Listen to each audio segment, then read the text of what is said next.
주 동안 정치 현장에서 있었던 가장 인상적이고 의미 있는 한 장면 한마디를 콕 집어서 분석하는 정치콕. 오늘은 조기 대선을 앞두고 여론조사의 의미 있는 포인트를 짚어주는 민심콕 시간을 마련했습니다. 전용기 더불어민주당 의원과 함께 여론조사 전문가인 K스탯 리서치 원성훈 부사장님 모셨습니다. 어서 오세요. 네, 안녕하세요. 안녕하세요. 안녕하세요. 먼저 뉴스회전이 뽑은 첫 번째 키워드입니다. 내가 1등? 내가 1등. 각 당의 대선 경선이 한창 진행 중인데요. 국민의힘은 4강 후보가 추려졌는데 서로 자신이 1등이라고 주장하고 있습니다. 반면 민주당은 이재명 전 대표가 독주하고 있습니다. 그래서 국민의힘은 물음표, 민주당은 느낌표로 키워드를 정리를 했습니다. 국민의힘부터 가보겠습니다. 부사장님, 국민의힘에서는 순위 발표 안 했어요? 네. 부사장님은 누가 1등이라고 보십니까? 사실 쉽지 않은 것 같고요. 여러 개 여론조사 기관이 아마 조사를 한 걸로 알고 있습니다. 근데 회사마다 저는 순위가 다르다 그래도 이상하지 않을 정도로 제가 볼 때는 아마도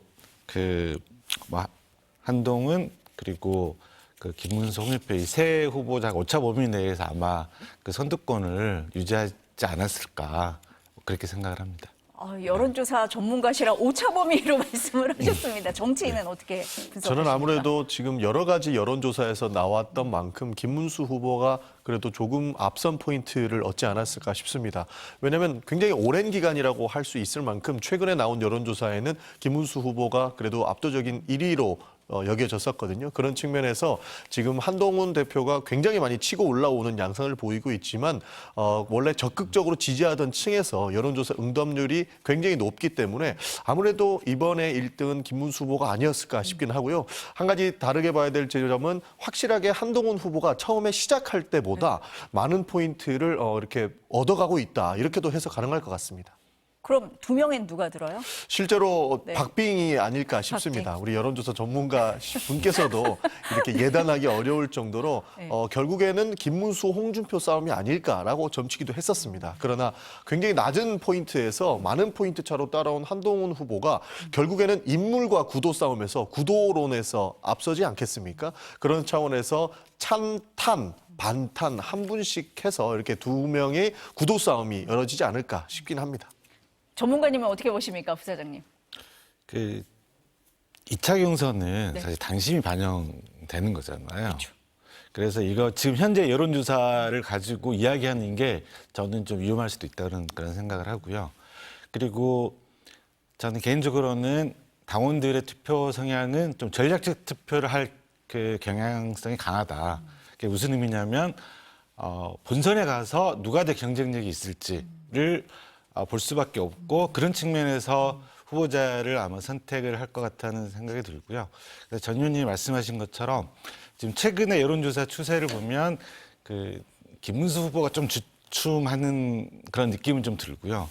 그리고 한동훈 후보가 많이 올라온 그런 느낌도 듭니다. 그리고 안철수 후보자가 약간 힘에 좀 붙이는 것도 좀 약간 보이긴 하는데요. 이 다른 세 후보 모두 다 본인들이 갖고 있는 색깔들이 명확하기 때문에 좀 그런 걸 고려해서 당원들의 투표 성향을 보일 것 같고 거기에 따라서 좀 판세가 좀 달라지지 않을까 그렇게 생각하고 있습니다. 전용기 의원님은 그래도 이름을 말씀을 해주시는데 우리 부사장님은 이름을 잘 말씀을 안 해주시네요.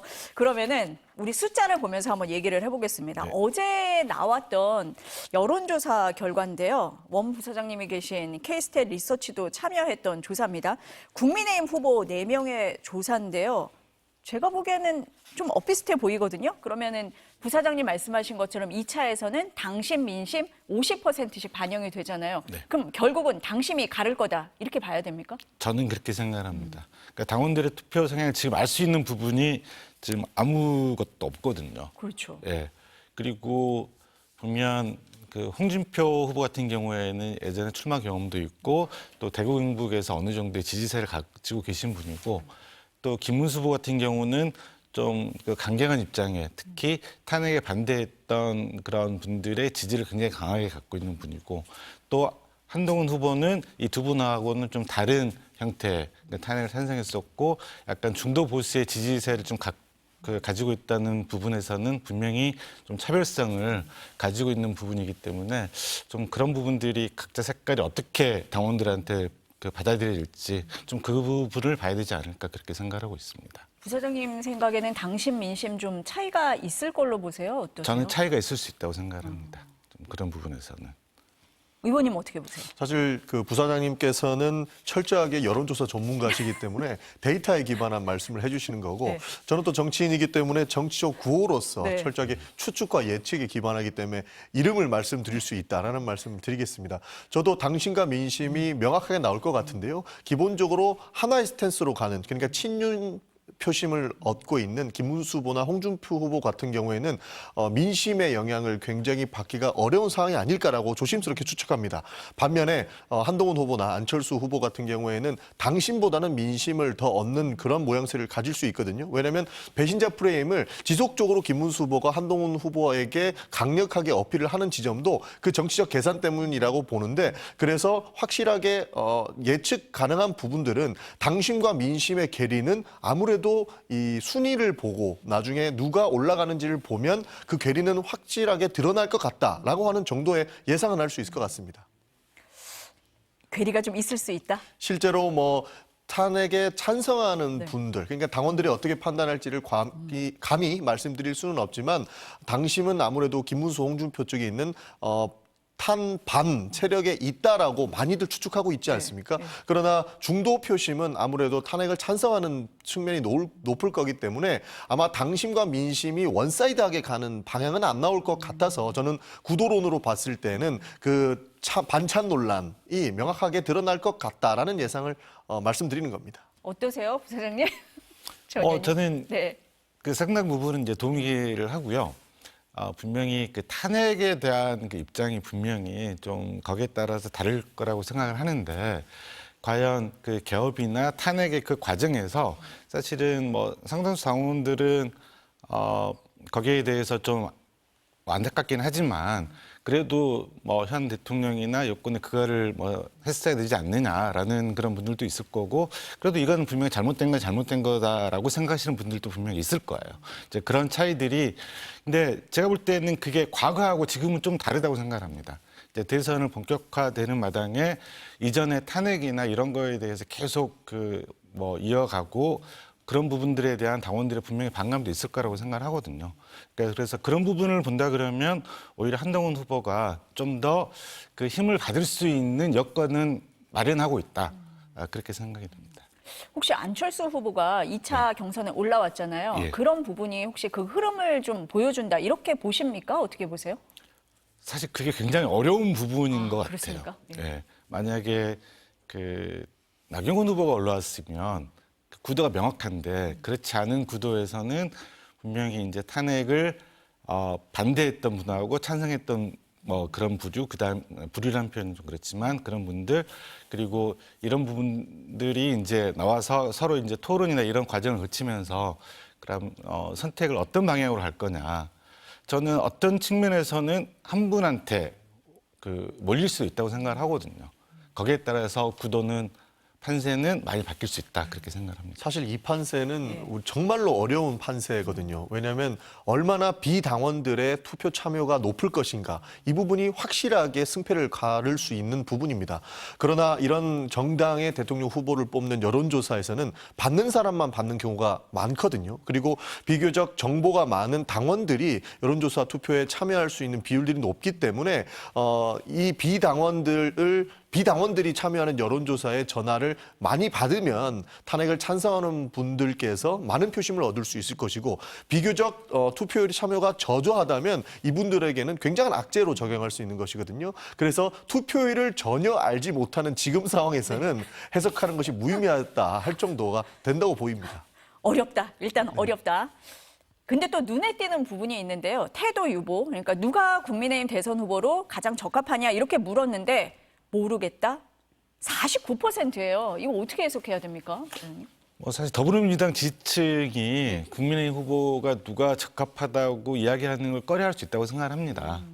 그렇더라도 49%라는 것은 굉장히 큰 수치거든요. 그러니까 저는 이거는 국민의힘 입장에서는 굉장히 좀 뼈아프다고 생각을 하고요. 그만큼 아직까지 국민의힘이 계엄 탄핵을 거치면서 지금까지 모습을 보면 국민들로부터 아직까지 지지를 회복하는 데는 좀 실패했다. 시간이 좀 걸릴 거다라고 생각이 듭니다. 사실 저도 정치적인 것으로 해석하면 이 4명의 후보들 다 마음에 안 든다. 이렇게도 평가할 수 있을 것 같습니다.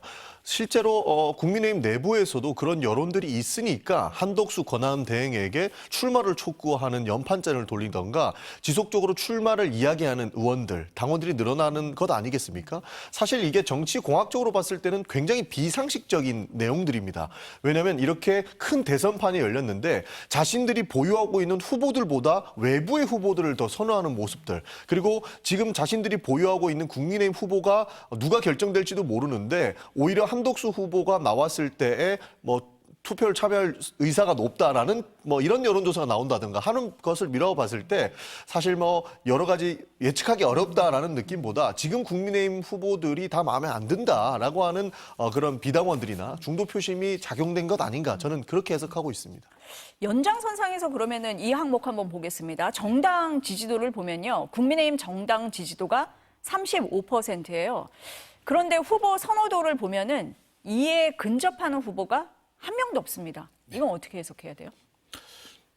보통 이제 정당 경쟁력, 그다음에 후보의 개인 경쟁력 이렇게 두 개를 보는 거고 둘 다 높으면 당선 가능성이 높은 거고 이렇게 이제 보통 이야기를 하는데요.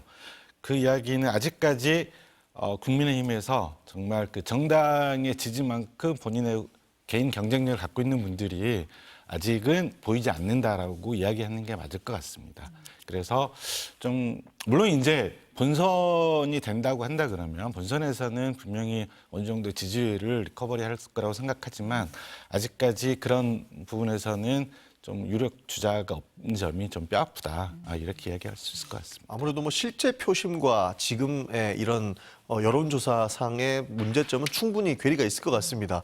바꿔 말하면 실제 표를 행사하시는 분들께서는 그래도 이제 당심이 어느 정도 작용을 해서 그런 부분들은 국민의힘 측면에서 해소되지 않을까 싶기도 한데요. 여기서 하나 볼 수 있는 지점들은 민주당을 지지하시는 분들께서는 지지층이 그래도 결집해 있는 모양새를 많이 보이고 있습니다. 실제로 이재명 대표가 오랫동안 대표직에 계시면서 그리고 유력한 후보로 거론되고 있으면서 거기에 거는 기대들이 지지층 내부에서는 폭착이 되고 있다고 보거든요. 그런 차원에서 실제로 결집이 되어 있는 것이고 이번 12.3 계엄 때는 그 민주당을 지지하는 분들께서는 실제로 목숨을 걸고 계엄을 막았다라고 평가한 분들이 많습니다. 그래서 이 투표 참여의 중요성이 언제 때, 어느 때보다 중요하다라고 생각을 하고 있기 때문에 지금 정당 지지도와 결국에는 후보 간의 지지도에 영향을 미치고 있는 것 아닌가로 해석할 수 있을 것 같습니다. 지금 전 의원님 말씀하신 것처럼요, 부사님, 그러면은 국민의힘 지지층에서는 아직까지 결집이 안 돼 있다, 이렇게도 해석할 수 있는 겁니까? 저는 그렇게 해석도 가능하다고 생각합니다. 네. 그래서 그 이후에 아직 대통령 선거가 좀 한참 남아있기 때문에 그때 가기 전까지 여론조사나 아니면 민심의 흐름이나 이런 걸 보면은 분명히 지금과는 좀 다를 거라고 생각하고요. 분명히 격차는 좁혀질 거다. 그 차이가 어느 정도인지는 예상할 수 없지만 그런 생각을 합니다. 그러면은 최종 후보가 결정이 된다. 네. 그러면은 어쨌든 그 격차는 좀 좁혀질 거다. 이렇게 분석을 그렇습니다. 하시는 건가요? 네. 민주당은 결집을 한 데 비해서 국민의힘은 아직 결집을 안 했기 때문에 그 차이가 지금은 더 크다. 예. 네. 그리고 결국에는 투표장에 누가 갈 거냐. 결국 그거거든요. 그래서 지금 민주당 지지층은 투표장에 갈 확률이 높고 국민 지지자 중에서 이게 안 될 것 같다 그러면 사실은 여론조사 이런 걸 보고 그러면 투표장에 갈 그 확률이 좀 조금만 떨어져도 득표율 차이는 크게 나거든요. 그래서 좀 그런 점을 본다 그러면 좀 재밌는 그런 그 판세를 볼 수 있는 그게 되지 않을까 그렇게 생각하고 있습니다.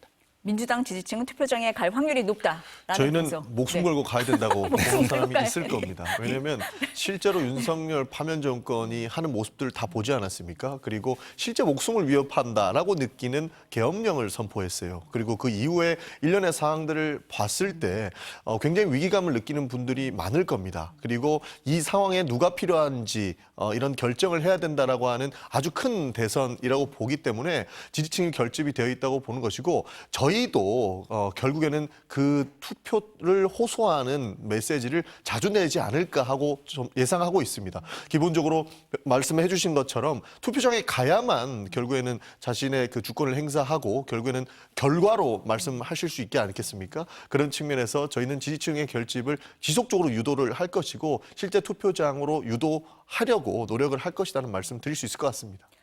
앞서서 설명을 드릴 때 국민의힘 같은 경우에는 정당 지지도에 근접하는 후보가 한 명도 없다라고 말씀을 드렸는데 민주당은 지금 거꾸로예요. 민주당을 보면은 이재명 후보의 더불어민주당 안에서의 후보 적합도 47%고 차기 대통령 적합도에서도 41% 이렇게 나옵니다. 그러니까 정당 지지도가 지금 38%인데 민주당 안에서의 후보 적합도나 차기 대통령 전체로 봤을 때의 적합도나 모두 다 당 지지도를 뛰어넘고 있거든요. 이 어떻게 해석하고 계십니까? 민주당 지지도가 최근에 거의 한 35에서 39% 정도 내에 있었거든요. 그러니까 이재명 후보는 지금 뭐 다자 그 후보 선호도에서 뭐 30대 후반이나 뭐 처음으로 40대 뭐 지금 초반에 지금 뭐 지지율을 보이고 있는데 좀 그런 점을 본다 그러면 이재명 후보가 아까 말씀드렸던 그 정당 경쟁력하고 거의 동일한 아니면 좀 더 앞서는 인물 경쟁력을 가지고 있다. 그럼 그 의미는 굉장히 지금 안정적인 지지세를 가지고 있다는 것은 분명하고요. 이게 이제 대통령 선거에서 그 과반을 얻는 후보가 최근에 박근혜 후보가 유일합니다. 다 50%를 못 얻었어요. 이전에 탄핵 직후에 문재인 후보도 40%를 조금 넘는 수준의 득표율밖에 얻지 못했습니다. 그래서 과연 현재의 그런 어떤 지지율이나 이런 게 대선에서 본선까지 이어질지는 좀 더 두고 봐야 될 것 같습니다. 하지만 지금 나오는 수치로 봤을 때는 정당 면에서나 인물 면에서나 어쨌거나 좀 안정적으로 가고 있는 모양새다 이렇게 해석을 할 네, 수가 그렇게 있습니까? 해석하는 게 맞을 것 같습니다. 어떻게 보세요, 대변인님? 실제로도 지지층 결집을 지속적으로 말씀드렸는데요. 지금은 민주당을 지지하는 분들께서는 모일 수밖에 없는 상황인 것 같습니다. 그리고 아직까지 대선 전국이 많이 남았고 이렇게 데이터를 우리가 보고 있지만 아직까지 최종 후보로 누가 낙점됐는지도 안 나오지 않았습니까? 그리고 너무 많은 변수가 있습니다. 실제로 지금은 한덕수 권한대행에 대한 그런 지지율 평가는 웬만하면 유보적인 측면도 있어서 결국에는 양쪽의 지지층의 결집을 하기 위해서는 남은 기간의 운영이 잘 필요할 텐데 결국에는 후보가 결정되고 나면 지금과는 또 다른 양상을 볼 수 있을 것 같습니다. 왜냐하면 차기 대통령 적합도를 보더라도 예를 들어서 홍준표 후보, 김문수 후보, 한동훈 후보 이렇게 나눠져 있지 않습니까? 저분들을 지지하는 분들께서는 다른 국민의힘 후보에 대해서는 투표를 유보할 것이거든요. 왜냐하면 자기가 지지하는 후보가 훨씬 더 많이 나와야 자기가 지지하는 후보가 유리한 측면을 고지할 거기 때문에 저런 부분에서 선택적인 내용들이 굉장히 많이 가미될 수밖에 없는 상황입니다. 그래서 후보가 결정이 되고 난 이후에 대통령 적합도를 보는 것이 유의미할 것이고 지금은 저 사람들의 스탠스가 어떤지 그리고 지금 이 조기 대선에 대한 생각이 어떤 것인지를 면밀히 분석하고 오히려 투표에 참여하는 것도 하나의 방법이 될 수 있을 것 같습니다. 한치의 그 틈도 안 주겠다 이런 생각으로 들리는데요. 어떻습니까? 부사장님 지금 전현희 말씀이. 아직까지 대선을 바라보는 그 여러 가지 이제 뭐 이야기 중에 하나가 대선 한 달 전에 여론조사 결과하고 실제 결과가 거의 차이가 없다는 그런 뭐 정설 같은 속설이 있습니다. 근데 그 시점이 이번에는 양당의 후보가 확정되는 그 시점이거든요. 그래서 그때 여론조사가 나오게 되면 그때 여론조사가 대선을 좀 미리 앞당겨 볼 수 있는 좀 그런 바로미터 같은 역할을 할 거라고 생각이 들고요. 그리고 뭐 여러 가지 지금 뭐 굉장히 고착화되어 있는 그런 느낌이 들긴 하거든요, 사실은. 근데 이게 어느 정도 경선이 진행이 되고 그다음에 뭐 제3 후보나 이런 것 뭐 이런 부분들이 정리가 되면 그때는 좀 판세가 훨씬 더 지금보다 명확해지지 않을까 그렇게 생각합니다. 어쨌든 지금 숫자만으로 보면 국민의힘 후보들 같은 경우는 좀 비슷비슷하게 박스권에 gat혀 있다 이런 얘기가 많이 나오고 있고 이재명 후보는 이제 어제 MBS 차기 대통령 후보 적합도 조사를 기준으로 보면은 기존에 30%대였는데 41% 기록했거든요. 그럼 부사장님 보시기에 이 박스권을 탈출을 했다라고 평가하십니까? 어떻게 보세요, 이 수치는? 박스권을 어떻게 보느냐의 문제인 것 같아요. 그러니까 이게 꼭 40%를 넘어서 이게 박스권 탈출이냐, 아니면 이전보다 뭐 한 1, 2% 이렇게 더 높은 거라 그러면 박스권 탈출이라고 보기 어렵다고 생각하거든요. 저는 아직까지 박스권 탈출이라고 이야기하기는 어렵다. 이전보다 좀 몇 프로 정도 더 오른 거 가지고 이야기하기는 어렵고, 대신에 좀 계속 뭐 지속적으로 말씀드리지만 좀 안정적인 모습을 보이고 있는 건 사실이다. 그래서 이런 부분은 좀 경선이 좀 더 진행이 되고, 그다음에 현재 국민의힘 후보가 좀 확정되는 그런 단계를 거치면서 그런 지지율의 변화나 이런 걸 본다 그러면 그때는 좀 더 명확하게 이야기할 수 있지 않을까, 그렇게 생각이 듭니다. 실제로 이재명 후보가 지금 유력하니까 이재명 후보만 놓고 말씀을 드리면 굉장히 안정적이다는 평가를 많이 받고 있는 것도 사실인 것 같습니다. 실제로 메시지 관리도 굉장히 철저하게 이루어지고 있는 것 같고요. 과거에 윤석열 전 대통령과의 대통령 선거에서 굉장히 강력한 비판을 쏟아냈던 보수 원로분들과의 대화 이런 것들을 봐도 실제로 이 사람이 정말로 실용주의구나라고 하는 평가를 받을 정도가 됐거든요. 그래서 박스권을 보는 것도 앞으로 지금 보수 언론과의 대화 이후에 나오는 이런 여론조사 양상을 봐도 충분히 저는 추세선으로서는 나쁘지 않은 평가를 할 수 있을 것 같습니다. 그래서 앞으로 이 박스권을 설명할 때도 보수 언론과의 만남 이전과 이후로 나눌 필요도 있다. 저는 그렇게 보고 있습니다.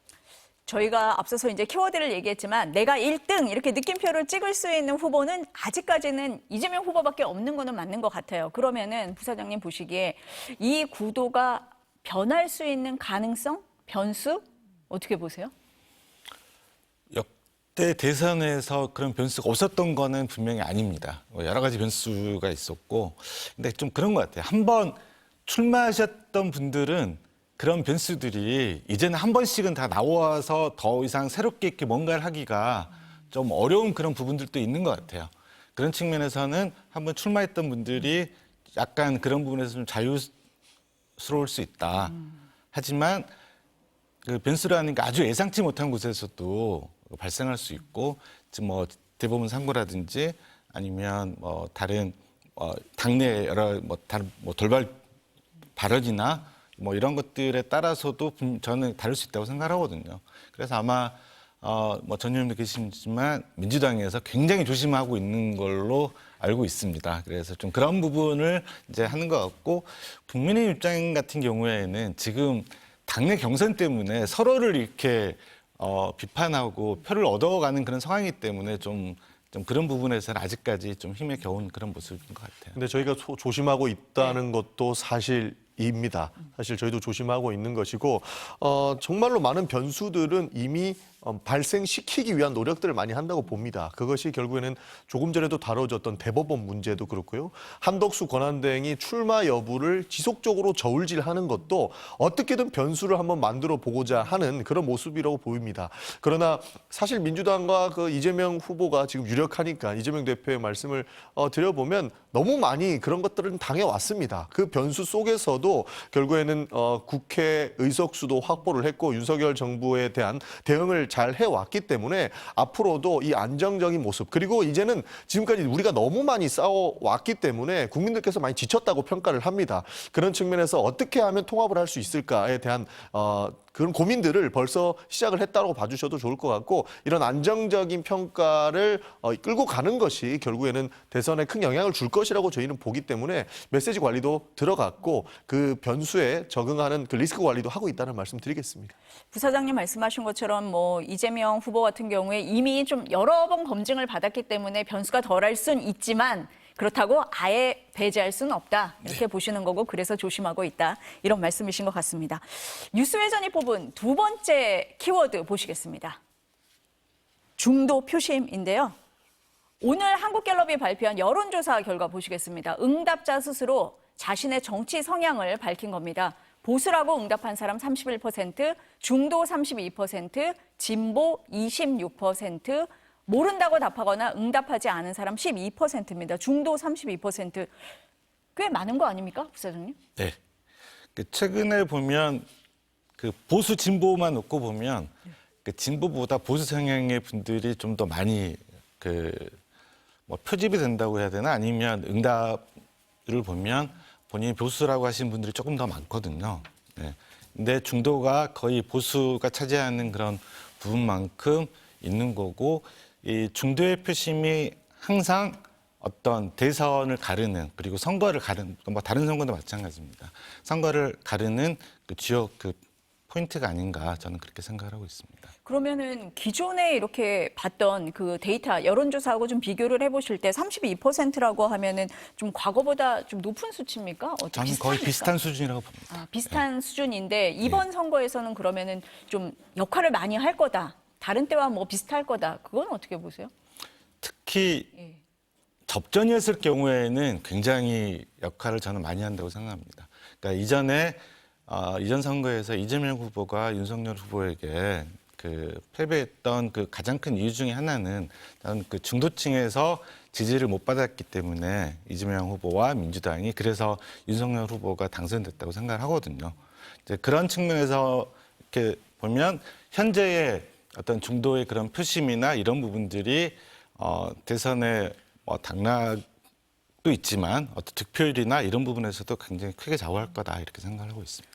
저희는 지속적으로 우리가 박스권 이야기를 해오지 않았습니까? 실제로 박스권은 이런 정치 성향이라고 봅니다. 우리나라는 정치 성향상 사실 333, 그러니까 진보 3, 보수 3, 중도 3이라고 해도 어색하지 않을 정도라고 보거든요. 그래서 오히려 박스권이라고 하는 부분들은 이런 성향을 그냥 대략적으로 평가했을 때 성향들이 박스권이다 얘기할 수 있을 것 같고, 그래서 민주당과 이재명 전 대표가 당 대표 시절에도 오히려 우리는 중도 보수적인 정책도 굉장히 많이 펼치고 있고 결국엔 민주당은 실용주의 정당이다라고 하는 이야기를 한 바 있습니다. 그것도 결국에는 이런 박스권에 갇힌 부분 그리고 진보 성향이나 보수 성향이다라고 하는 정당들이 가지고 있는 그 성격들을 지금 대한민국이 가야 될 방향에서 너무나도 뚜렷하게 가고 가기에는 오히려 계산적으로 맞지 않는다라는 평가가 들어가 있기 때문에 이런 박스권에 맞춰서 앞으로 정치 성향도 변경할 수 있다라고 하는 것들을 말씀을 드렸던 것 아닌가 하고 평가하고 있습니다.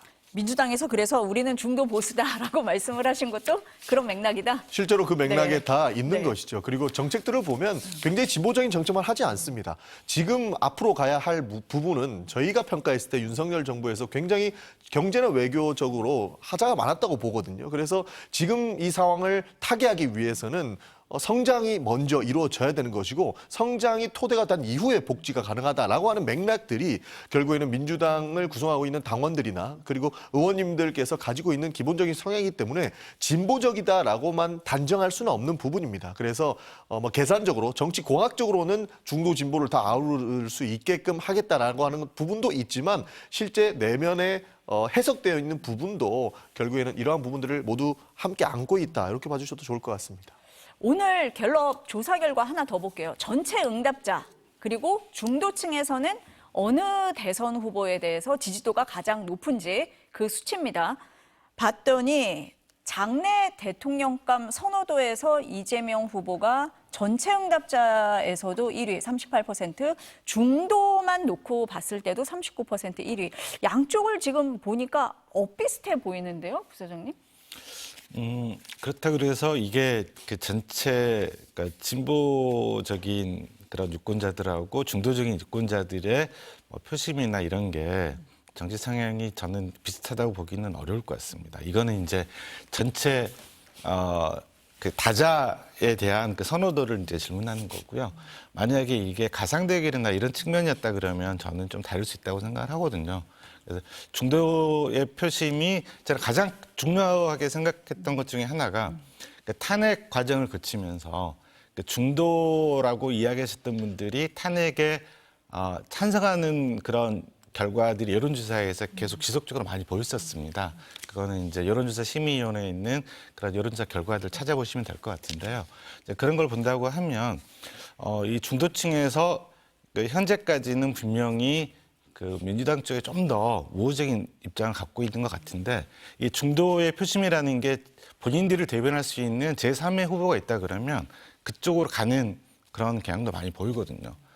그게 대표적인 게 지난 2017년 대선에서 문재인 후보가 당선됐을 때뭐 안철수 후보라든지 뭐 다른 뭐 유승민 후보, 심상정 후보가 가져갔던 그 표들이 전체에 거의 한 35% 정도를 차지합니다.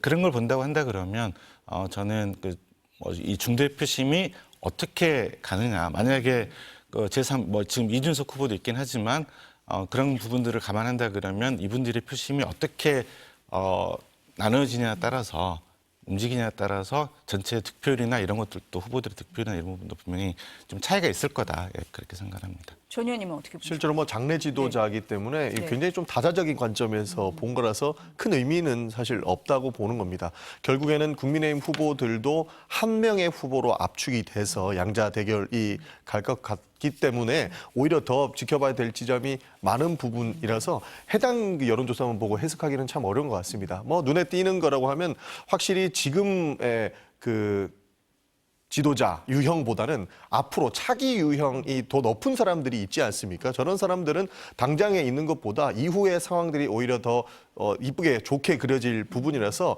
지금 이 선호도 조사에서 볼 부분은 앞에 있는 것이 아니고 뒤쪽에 있는 차기 지도자의 영역에 포커스를 맞추는 게 좋지 않을까 싶습니다. 저희가 앞서서도 잠깐 언급을 했는데 아직 출마 선언도 안 한 한덕수 권한대행 얘기를 좀 했잖아요. 오늘 발표된 한국갤럽 조사에서 국민의힘 후보와의 단일화 가능성이 거론되는 한덕수 대통령 권한대행을 포함을 해서 지지도 조사를 했습니다. 그 결과 보실까요? 이 결과만 놓고 보면은 아주 높은 것 같진 않아요. 어떻게 분석하십니까? 사실 이전에도 실명을 이야기해서 좀 죄송하긴 하지만 그런 분들이 있었거든요. 선거 중간에 이렇게 각 당에서 영입을 하거나 아니면 다시 이렇게 단일화를 하거나 이렇게 대표적인 분이 고건 전 총리하고 반기문 전 사무총장이라고 생각을 합니다. 근데 그 두 분들이 실제적으로는 그렇게 초반에 그러니까 지지율이 저는 지금의 한덕수 권한대행보다는 더 높았다고 생각을 하거든요. 그래서 좀 그런 걸 본다고 한다 그러면 한덕수 권한대행의 현재의 지지율은 그렇게 높은 편은 아니다라고 이야기할 수 있을 것 같아요. 지금 보니까 전체 응답자에서는 6%, 중도 응답자만 놓고 봤을 때는 3% 정도의 지지도를 받고 있거든요. 전 의원님은 어떻게 보세요? 실제로 뭐 한덕수 권한대행이 아주 큰 대안인 것처럼 국민의힘에서 몰고 가고 있는 것 아닌가 싶기도 하고 민주당이 비판하는 지점에서도 오히려 더 무서운 후보가 될 것 아닌가 하는 부분도 맞는데 결국에는 뒤에 나오는 중도 표심에서도 한덕수 후보에 대한 거는 기대가 그렇게 높지 않은 측면으로 봤을 때 큰 대안이 될 것 같지는 않다라는 말씀 드리겠습니다. 좀 전에 말씀드렸던 것처럼 아직 이 데이터 가지고 무언가를 평가하기에는 굉장히 위험한 부분이 있습니다만 중도 표심이 가장 강력히 작용될 이번 대선에서는 아무래도 뒤에 있는 중도 응답자의 의견들이 많은 비중을 차지할 것으로 보기 때문에 지금 나오는 내용들 은 이렇게 크게 우리가 관심 둘 사안들은 아니다라고 좀 보이는 겁니다. 사실 그래서 한덕수 후보가 아직도 사실 저울질을 하고 있는 것 같은데요. 오늘 이 방송을 보신다면 중도 표심에 네. 이런 참여해 주셨던 분들의 의견을 좀 받아주시면 좋을 것 같습니다. 오늘 일부 언론이 보도를 했잖아요. 30일 이후에 출마 선언한다. 이미 준비 다 끝났다라고 얘기를 하는데 전 의원님은 가능성 어떻게 보세요? 실제로 출마 가능성이 저도 높다고 봅니다. 왜냐하면 언론이 그냥 간단하게 기사를 쓰는 게 아니고 엄청난 취재력을 발휘해서 내부 정보, 외부 정보 다 끌어오고 팩트가 있으면은 보도하는 것 아니겠습니까? 내부적으로는 이미 정리가 많이 된 부분도 있고 실제로 국민의힘에서 연판장을 돌릴 정도면 실제로 한덕수 권한대행을 소환해서 어떻게든 변수를 만들어 보고자 하는 그런 모습들이 보이기 때문에 참기 쉽지 않을 거라고 봅니다. 그래서 한덕수 권한대행도 나올 것이라고는 봅니다. 그러나 본인이 지금 책임져야 될 부분들이 굉장히 많기 때문에 아직까지는 권한대행으로서 역할을 다해달라고 강력하게 요청을 드리고 있지만 실제 출마가 확정돼서 후보가 된다면 그 책임은 저희는 반드시 물을 겁니다. 다음 방송에서도 아무래도 한덕수 권한대행과 관련된 그 책임론과 관련된 내용들을 다룰 수 있을지는 모르겠습니다만 그 결정을 하신다면 본인이 감수해야 될 부분들은 충분히 있으실 것이라는 말씀 드리고 싶습니다. 부사장님 보시기에는 어떠세요? 출마할 거라고 보십니까? 제가 뭐 그분의 마음속에 있는 게 아니라서 그래서 사실 뭐 제가 뭐 정치 평론가도 아니기 때문에 네. 뭐 이런 말씀 드리는 건 죄송하지만 특히 그 후보 단일화 뭐 이런 거에 대해서 굉장히 재미를 많이 본 정당이 민주당이에요. 예전에 통합진보당, 정의당 뭐 이렇게 해서 굉장히 그 야당에 있을 때 야권 후보 단일화로 해가지고 사실 승리를 거둔 적이 굉장히 많았습니다. 근데 그게 가능했던 이유는 그 후보로 단일화를 했을 때 나갔을 때 경쟁력이 뭐 뒤집을 수 있을 만큼의 지지율을 가지고 있었기 때문에 그게 가능했던 거거든요. 그래야지 이게 어느 정도 시너지 효과가 나는 거고.